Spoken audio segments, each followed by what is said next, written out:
Welcome back, guys. This is Garrett. This is Dylan with Ambient Air Solutions. In today's video, we're going to show you what to expect during a furnace tune-up that you maybe haven't done in your house where you get ready for winter. Now you'll see here, we have a long 17-step list. You don't have to read it all. I'm going to outline the most important ones for you to know. So when we show up, just do a little bit of maintenance on your furnace, make sure everything's working hunky-dory, all that fun stuff. The main things we are looking at is cleaning that flame sensor, making sure your drain lines are clear, testing your igniters, and then making sure all of your motors, everything is working good on it. If it does not, we let you know, and then we try to get it fixed up for you. Turn off power. Replace filter. Replace filter.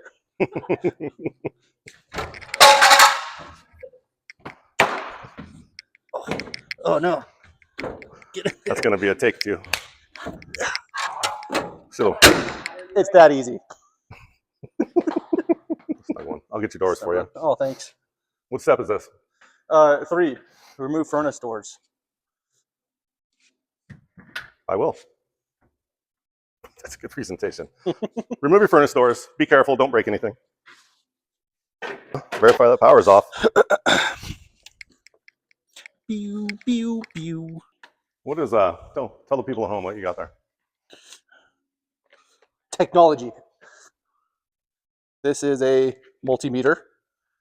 This is an essential tool for the HVAC technician, as it gives us all the information we need to be able to determine if your furnace is working properly or not. Yeah, a bunch of different bits and pieces inside there. They use different voltages. They use different amperages. We got to make sure everything's working within its realm of tolerance. Maybe not all the information, but most of it for sure. You're going to bring out other cool tools in a second. What? You can't get too into it. Test your power. We lose the people. Test your power.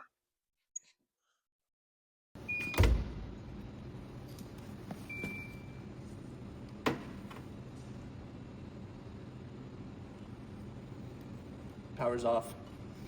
What? Okay, now that the power is off, we're going to go ahead and start cleaning the flame sensor.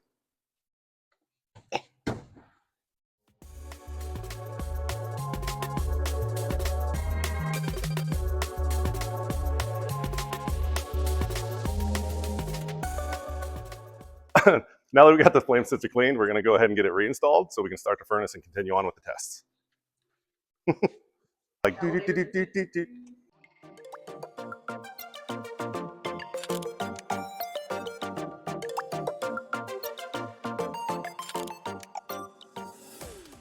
This is a little CO2 gun. We use this to clear out your drains when they get real nasty, real clogged up.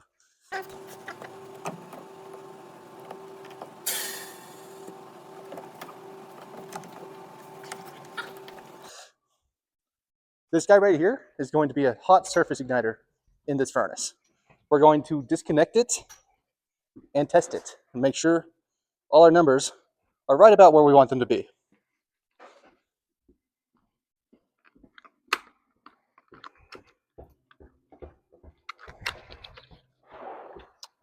Fantastic.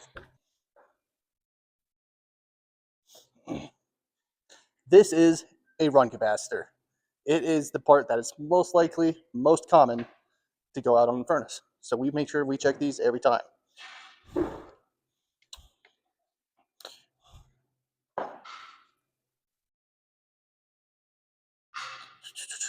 Ooh, this is bad. No, it's my meter. It's gotta be my meter. No way, this is at 4.3. It's okay. We're okay. Yeah, good. Use those little holes to push it hard. Mm-hmm. It's good? It's good. Good?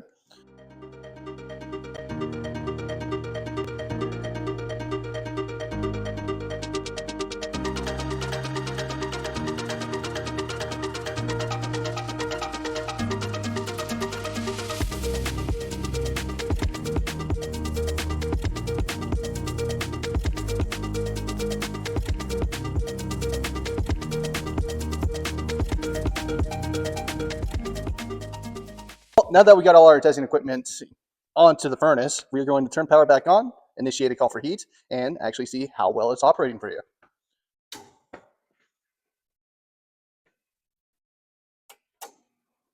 As the furnace starts operating, you'll notice this gauge here is called a magnehelic. It is testing the flue gas pressure within the furnace to verify that there's no blockages within the flue. Common issues that do happen in the wintertime, birds do like warm air, so they'll fly into your flue and get stuck, and then they'll block it, and your furnace will not start. No fun. No fun. Not the most pleasurable thing to think about, but it is a very common thing that happens. Is this a good pressure? This is good pressure. All right, I'm going to simulate a blocked flue. That's bad pressure. Good pressure. Bad pressure. Now that we know we have a good flue sound, it will activate our pressure switches and allow the furnace to actually light and fire. And when it does, we will test the gas pressure within the furnace to make sure it is a safe level. Now that we got our initial tests out of the way, we're going to go through and we're going to run all our electrical tests as the furnace runs. It'll be operable for the next 10, 15 minutes while it takes to run all those tests. So stay tuned.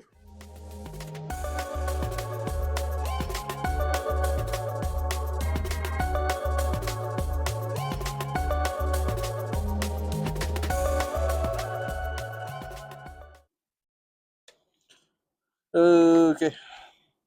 Now that we are done testing the different components of the furnace during its heating operations, we're just going to let it sit and watch it for a bit. Make sure that there's no unknown issues that are going to pop up, I'll say about 5-10 minutes from now. While we let it sit and operate, we will also check the difference of temperatures between your supply air and your return air. This indicates to us if your furnace is trying to overheat or not. We don't want that.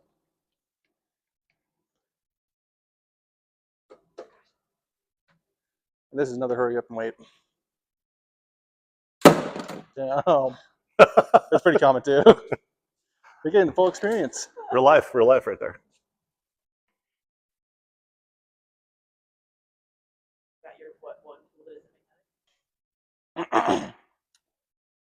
Now that we've tested furnace operations and verified that everything is working properly, with no recommendations, anything to replace or repair, we're going to tighten everything back up, put everything back to normal, and we're going to verify that it still operates properly from your thermostat, and get on with the day.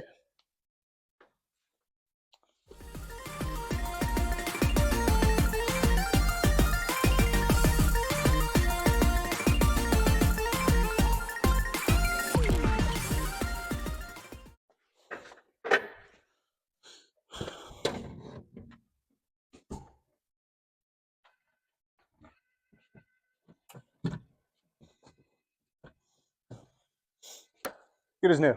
Okay, now that we have wrapped up the maintenance and it's been completed, now would be the time, if there were any issues that had arisen during the maintenance, we would discuss them with you and we would come up with options to rectify those issues. Today we didn't have any issues, so we'd be able to just move on with the day and you'd be ready for winter. Thank you guys so much for watching the video. Oh, God. Thank you guys so much for watching the video, and we hope you tune in next time. Thanks. Bye. Bye.